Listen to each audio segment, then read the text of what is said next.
Like us to go to the book of Revelation chapter 1. Last Sunday we did a few verses, and I said it's a very big book. We are going to study chapter by chapter, verse by verse, so it is going to take time. Bwana isapoe sifa. So ni vizuri kufuatanisha, unachukua notes, kwa sababu kama vile one of the pastors hapa alikuwa anasema ya kwamba kitabu hata wakati mwingine alikuwa anaogopa kuisoma, wakati mwingine hata alikuwa anaiogopa hata kusikia tu hiyo revelation kwa sababu ya mambo ambayo imetajwa katika hicho kitabu cha Ufunuo. Lakini kama vile tunaendelea tukisoma, tunaendelea kuwa ni kitabu kizuri, ni kitabu kitamu, ni kitabu kina ladha tu unapokisoma na unapata kubarikiwa. Last Sunday we did from verse 1 to verse 3. Now that was an introduction. It was like an introduction. And today we are continuing from verse 4 to verse 8. Hizo ndizo verses zinataka leo tusome from verse 4 to verse 8 of the book of Revelation chapter 1. The Bible says, John, to the 7 churches in the province of Asia, grace and peace to you from him who is and who was and who is to come, and from the 7 spirits before his throne, and from Jesus Christ, who is faithful witness, the firstborn from the dead, and the ruler of the kings of the earth. To him who loves us, and has freed us from our sins by his blood, and has made us to be a kingdom and priests to serve his God and Father. To him be glory and power forever and ever. Amen. Look, he is coming with clouds, and every eye will see him, and even those who pierced him, and all peoples on earth will mourn because of him. So shall it be. Amen. I am the Alpha and the Omega, says the Lord God, who is and who was and who is to come, the Almighty. Praise be to the Lord. Amen. Apostle John, tulisema ya kwamba ndiye aliandika kitabu na tulitangulia kuona introduction yake, vile alipata ujumbe kutoka kwa Mungu kupitia Yesu Kristo alafu kwake. Now there are things I want you to underline in your Bible because they are very important. I want you to underline 7 churches. You see in verse 4 the Bible says John to the 7 churches. He is writing this letter to the 7 churches. You can see kuna 7 spirits. I want you to underline 7 spirits. Faithful witness. Yes, Jesus is called a faithful witness. He is also called the firstborn from the dead. You should underline firstborn from the dead. Ruler of the kings of the earth. That is very important. Ruler of the kings of the earth. And then we shall continue seeing different points from there. In verse 4, the Bible is saying that John to the 7 churches. And John is now opening his letter to the 7 churches which is writing to. Na tunaona ya kwamba anasema nini wakati anaandikia makanisa 7. Na niliwaambia kwamba every time you see a number or a given thing in Revelation, there is what it denotes. Bwana isapoe sifa. Kama unaona 3, 7, 6, 10 or whatever, kuna kile ambacho ina denote, kuna kile ambacho inaashiria. Bwana isapoe sifa. Haimaanishi tu to the 7 churches. Which 7 churches? Kuna kile inamaanisha wakati naposema 7. Bwana isapoe sifa. And the first thing to note here, number 7 in the Bible indicates completeness or perfection. Bwana isapoe sifa. Whenever you see number 7 in the Bible, it denotes or shows completeness or perfection. It's like days of creation. God created the world or the earth within how many days? 7. Praise be to the Lord. He did work for 6 days and he rested on the 7th day. It shows completeness, that the earth is complete. The earth is perfect. It's very perfect because of those 7 working days of God. But we see on 7th day, God rested. Then, 7 churches. That's why I told you to underline the word 7 churches. 7 churches denotes or stands for complete church. Bwana isapoe sifa. Don't just say that it is 7 churches because they are named there. Kwa sababu makanisa 7 imetajwa katika kitabu cha Revelation, useme now it was these 7 churches. I told you, hizi makanisa ambazo zimetajwa in Revelation, they even existed before John aone hii ufunuo ambao alionyeshwa na Mungu. Bwana Yesu apewe sifa. Kwa hivyo unapoona tu makanisa 7 katika kitabu cha Revelation, katika kitabu cha Ufunuo, usiseme ya kwamba ni yale makanisa ambayo Apostle Paul pia aliandikia ama alitembea ama alifungua mahali anzisha. La hasha. Number 7, the 7 churches in the Revelation denotes complete church. One complete church. Praise be to the Lord. Bwana Yesu asifiwe. Amen. And then, from there, you can see that Apostle John, not Apostle Paul, is beginning by saying, grace and peace unto you. What does that mean? Can somebody read for me Ephesians chapter 1, verse 1 and 2? Ephesians chapter 1, verse 1 and 2, and tell me, what does it say? It's saying, ya kwamba kitabu cha Ufunuo hakina uhusiano wote na neema iliyofunguliwa Apostle Paul. Kweli urongo? Tulianza na kusema hivyo. Ya kwamba kitabu cha Ufunuo ni kilikuwa kimeandikiwa na kilikuwa kimeandikwa kwa sababu ya nchi na ufalme wa Israeli. Lakini sasa tunaona mtume ambaye alitumwa kwa sababu ya mataifa, pia yeye akona ufunuo wa grace and peace unto you. Apostle Paul, ukisoma vitabu zote za Apostle Paul, anafungua barua zake na kusema grace and peace unto you all from our Father. Bwana Yesu apewe sifa. Naye Apostle John pia yeye ameona tu hiyo grace and peace to you from him who is and who was and who is to come. That is God the Father. Bwana Yesu apewe sifa. Kwani sometimes we are confused.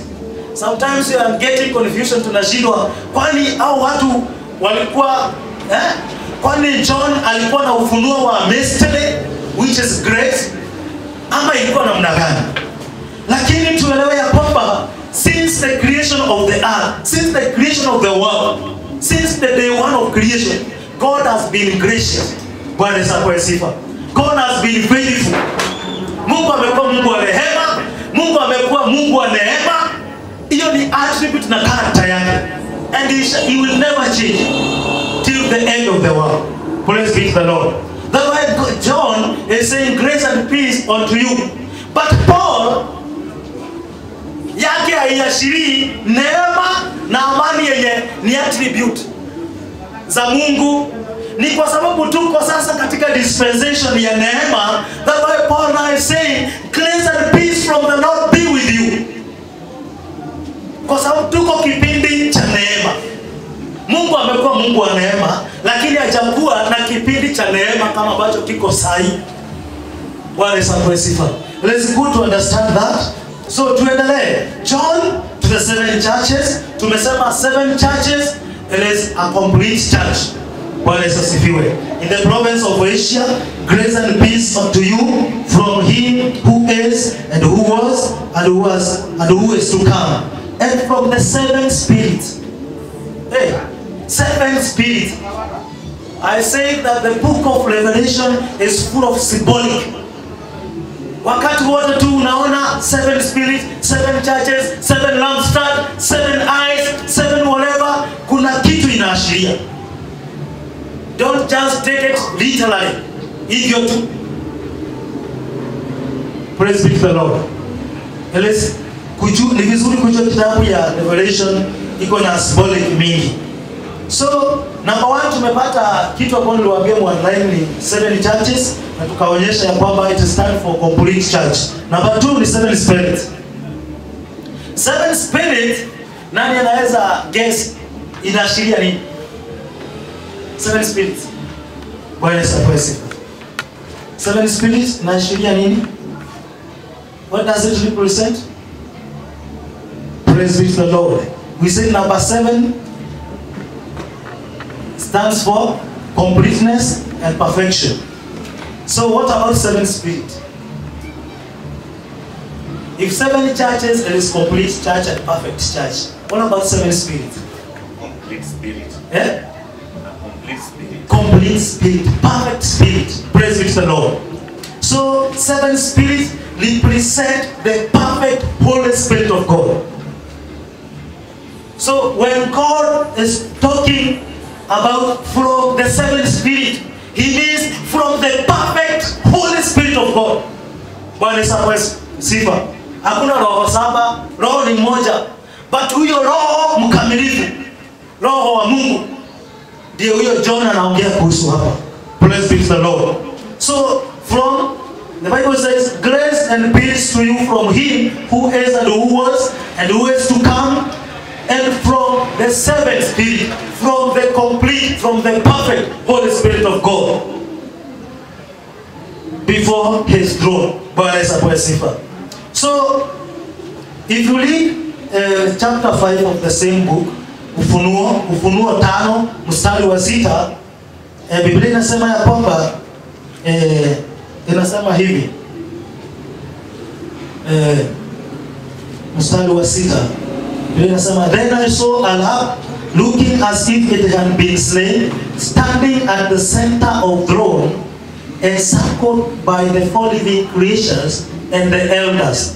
The lamb had 7 horns and 7 eyes, which are 7 spirits of God.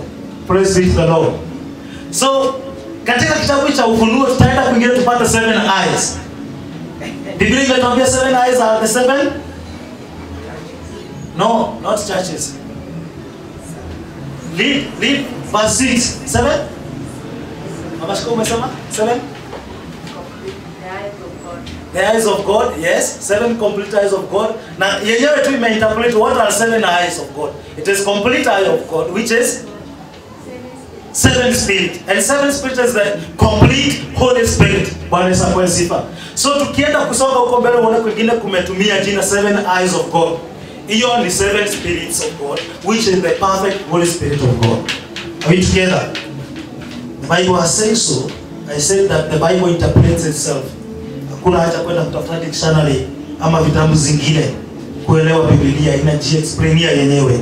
So the Bible says that the lamb had 7 horns and 7 eyes. 7 eyes, which are the 7 spirits of God sent out in all the earth. Tusome pia the book of when we read there, we see that number 7 is a symbolic expression of perfection of the Holy Spirit. And now I want to show you kutoka hapo kwa hiyo 7 spirits of God. Nataka nikuonyeshe 7 attributes of the Holy Spirit ndio ujue why is it called 7 spirits of God. Bwana Yesu apewe sifa. Why is the Holy Spirit called 7 spirits of God or 7 eyes of God? And then kuna wale watu wanasema Mungu tupatie roho wa kuhubiri, Mungu tupatie roho wa kufanya uinjilisti, Mungu tupatie roho wa kufanya kitu fulani, Mungu naomba roho wa kufanya biashara. Hakuna kitu kama hiyo. Bwana Yesu apewe sifa. Nataka kukuonyesha roho wa Mungu na kazi yake, ili tujue roho wa Mungu na kazi yake ni gani. Kwa sababu kama ni kufanya biashara, kuna kile Mungu ameongea kuhusu kufanya biashara. Bwana Yesu apewe sifa. Hapo unahitaji roho wa biashara. Kuna kile unahitajika ufanye ndio ufanye biashara. Kama unahitaji kuhubiri, kuna kile unahitaji kufanya ndio uhubiri. Lakini wacha tuangalie kitabu cha Isaia kuhusu the 7 spirit, so that we can see the attributes of the Holy Spirit from the book of Isaiah chapter 11. Isaiah chapter 11.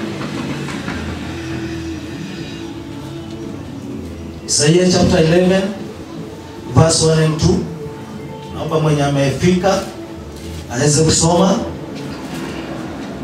Isaiah chapter 11, na mimi nimefika, acha nisome.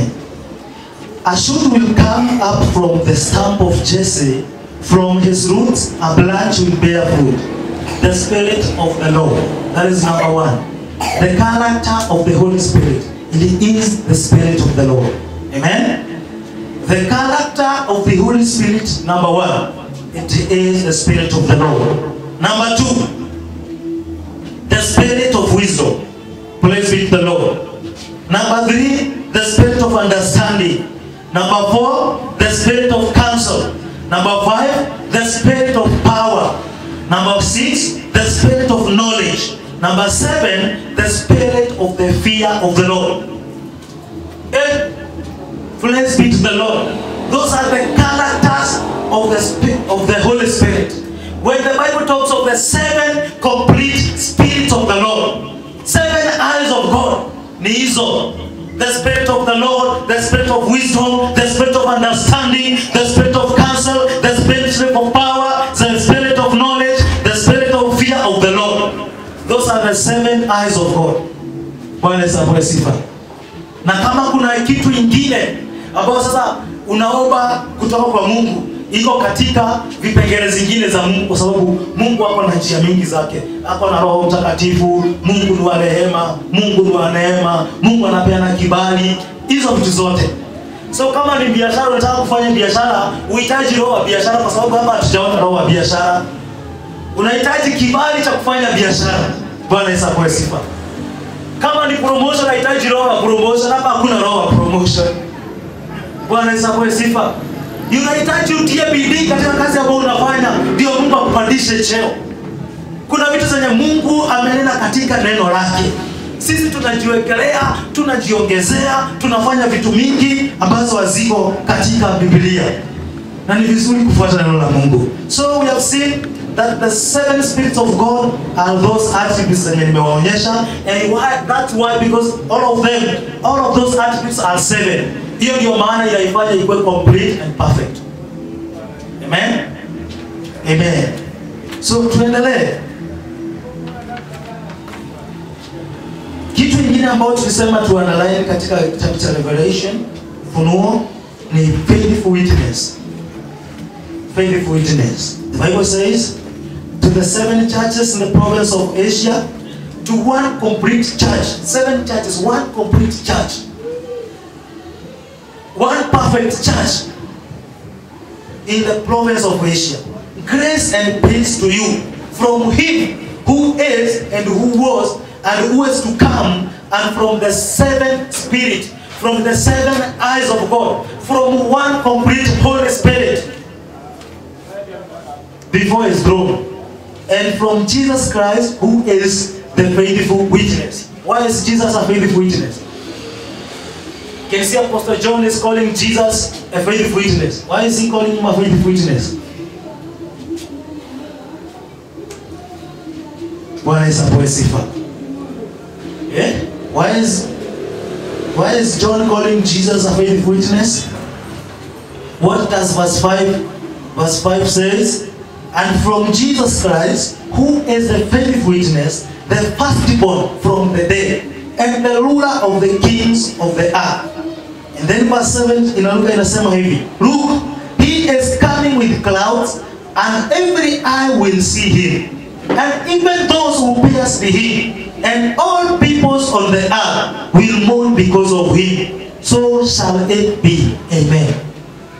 And also in chapter 13 verse 8, chapter 13 verse 8, the Bible says that all inhabitants of the earth will worship the beast. The Lamb's book, will worship the beast, all whose names have not been written in the Lamb's book of life, the Lamb who was slain from the creation of the world. From those scriptures, why Jesus is called the faithful witness. Bwana Yesu apewe sifa. Unafikiri ni kwa nini Yesu anaitwa a faithful witness? You can see that ya kwamba in verse 8 chapter 13 nasema ya kwamba all inhabitants of the earth will worship the beast, all whose names have not been written in the Lamb's book of life, the Lamb who was slain from the creation of the world. Whoever has ears, let them hear. If anyone is to go into captivity they will go. If anyone is to be killed with the sword they will be killed. Why? It is because the Bible says that Jesus himself said, I am the way, the truth, No one goes to the Father except through him. Unless you go through Jesus Christ to the Father, you cannot reach there. That's why he is the witness. He will witness that I know Pastor Wanga. He is my son. I know Pastor Murray. He is my son. I know Nancy. Oh, I know Pastor Kayuki. Praise be the Lord. He will witness before God. The Bible says, Mungu atampatia uwezo wa kuhukumu. Wale hawakumshuhudia wakiwa hapa duniani hata mbinguni atawaachilia. That's why he is the witness. He is a faithful witness. Bwana Yesu asifiwe. He will testify. He will witness that surely huyu mwana anamjua. Hata ameandikwa katika kitabu. Na ndio maana Jona anasema mwenye macho aone, mwenye masikio asikie. Kwa maana kama ni kuuawa, atauawa mwenye atakuwa amekubali huyu witness. Mwenye atakuwa amekubali witness atakuwa na mark. Ndio Biblia inasema watawekwa mark. So kama uko na mark, wewe ni mtu wa kuuawa. Kama hauna mark, then Jesus will testify. Najua Pastor James. Najua mtu fulani. Najua mtu fulani. Ninakujua kuja. And then you shall enter into the kingdom. Praise be to the Lord. He is our witness before God. Jesus Christ is our witness before God. He shall witness. He shall testify to God that we are his sons. Amen? Amen. The other thing from faith witness is firstborn from the dead. I remember teaching about this wakati tulikuwa tunasoma kuhusu feast. Wakati tulikuwa tunaongea kuhusu feast, nilizungumza sana kwa undani kuhusu firstborn from the dead. Kusema ya kwamba Jesus is the firstborn from the dead. Why? Because he is the first person to resurrect from the dead. Amen? Kama kuna mtu mwingine mshawasikia ni resurrect before Jesus Christ? Kuna mwingine? Bwana asifiwe sifa. You know why is he the firstborn? Hata yeye kuna watu wenye alifufua. Bwana asifiwe sifa. Yesu kuna watu walifufua. Kama Lazaro. Apostle Paul, apostles, manabii, kuna watu walifufua. But are they living today? You know, that is the big question. Are they living today? No.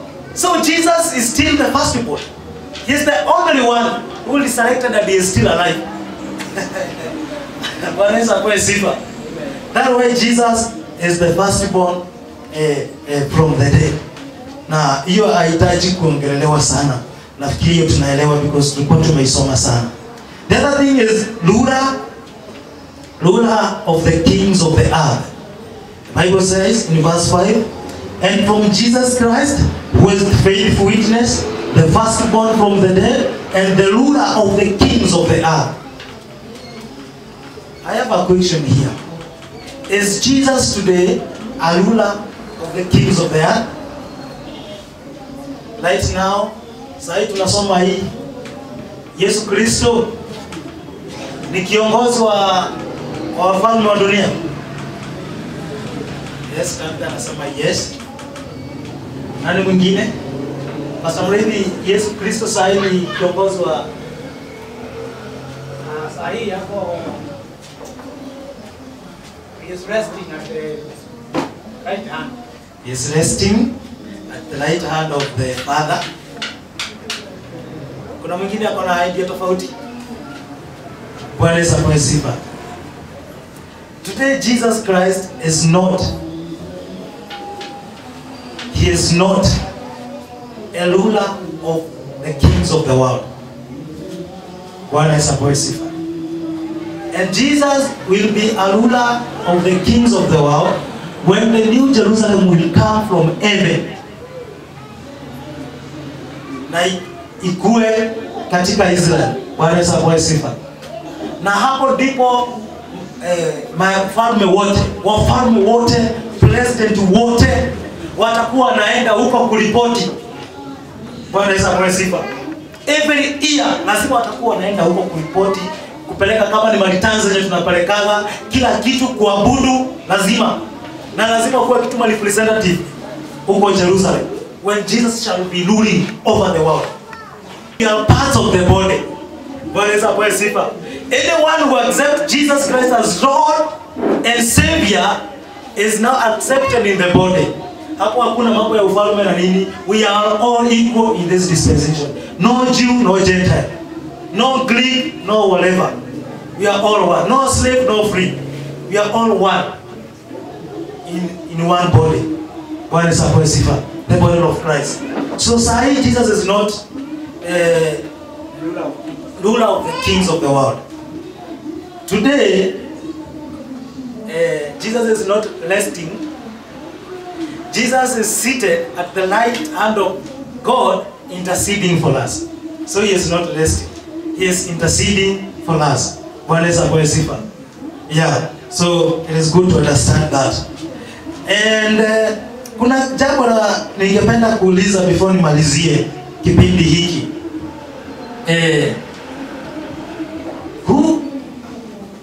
Who is Jesus today? Wewe katika maisha yako unafikiria Yesu ni nani katika maisha yako leo? Kwa sababu tumeona yeye si kiongozi wa wafalme wa dunia. Unajua sasa kuna wafalme wenye hata hawamjui Yesu. Kuna mapresident wenye hata kwanza ukihubiri Yesu Kristo nchi zao unafungwa. Si ni kweli? Then we cannot say that Jesus Christ is the ruler of the kings of the world. If he is the ruler, au watu wangekuwa na maabudu. During that time Jesus will be ruling the world. Akiwa Jerusalem. After the rapture, na hivi after the rapture, tafadhali msiconfuse. It is after the rapture. Wakati Yesu Kristo atakuwa na rule from Jerusalem. Wafalme wote, mapresident wote, wachungaji wote, kila kitu will be following his authority from there. Amen. Then if today Jesus Christ is not the ruler of all kings of the world, who is he?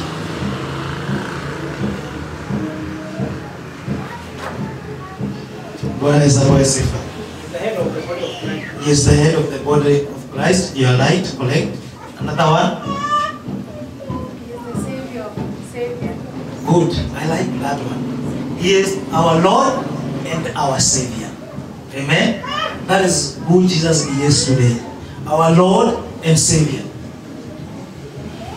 Israel walijua Yesu Kristo kama Messiah. They are Messiah and they are King. Sisi tunamjua as our Lord and Savior. Amen. Amen. So we can now understand verse 4 to verse 8 very well, because tumeona ambao Mungu alikusudia kuzungumza na wana wa Israeli kupitia Apostle John na ufunuo wake, na tumesoma hicho kifungu na tukaweza kuelewa maneno kadhaa na mambo tofauti na ambao tumeona ya kwamba John aliweza kuona. Jambo la mwisho na ambalo ni nzuri ni nataka tumalizie nalo. I am the Alpha and the Omega, says the Lord God, who is and who was and who is to come, the Almighty. What does that mean? That I am the Alpha and the Omega. Yeah? Says the Lord God, who is, who was, and who is to come, the Almighty. What does that mean? The beginning and the end. Jesus Christ knows everything. He is omnipresent, omniscient, omniscient. Praise be to the Lord. Anajua kila kitu. Anajua mwanzo na mwisho. Hata sisi kwa sababu Yesu Kristo ndiye kichwa cha mwili huu. Unaitwa mwili wa Kristo. Ni vizuri kwa niliwaambia tulipokuwa tunaanza, tulipokuwa tunafanya introduction, kuna mambo tunaweza soma kutoka kitabu cha Revelation. It is not directly to us, but because it was written for us, we can learn something from the book of Revelation. If Jesus Christ is the Alpha and Omega, na yeye ndiye sasa head of the body of Christ. Yeye ndiye kiongozi wetu.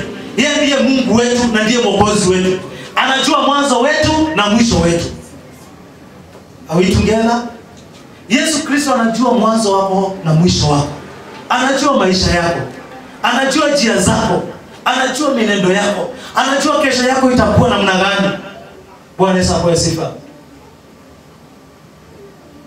Na tukiwa tumeelewa hivyo, hakuna haja ya kuogopa kwa sababu ya jambo lolote. So it is good. Kuna mambo mengi tunaendelea tukisoma, tunaendelea tukijua, unajua kwamba tutaendelea tukibarikiwa.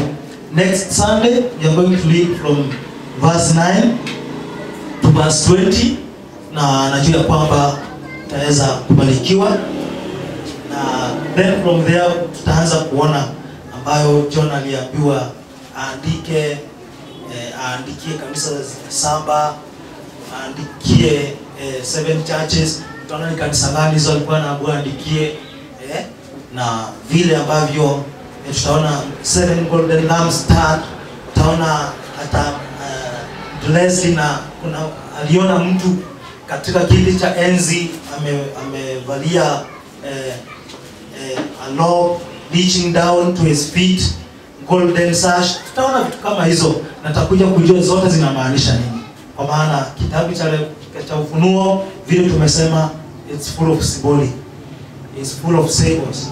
Inapozungumza kitu sio vizuri tu, although we understand Bible literally, sio vizuri tu kuchukua hivyo tu literally na kusema makanisa 7 ndio ilikuwa makanisa 7. Hakuna. Ni vizuri kujua wakati ninaposema 7 na nini, vitu kama hizo inamaanisha nini. So Mungu aendelee kuwabariki, Mungu aendelee kuwatendea mema, na Mungu aendelee kuwa nanyi. Wacha tukaweze kushukuru.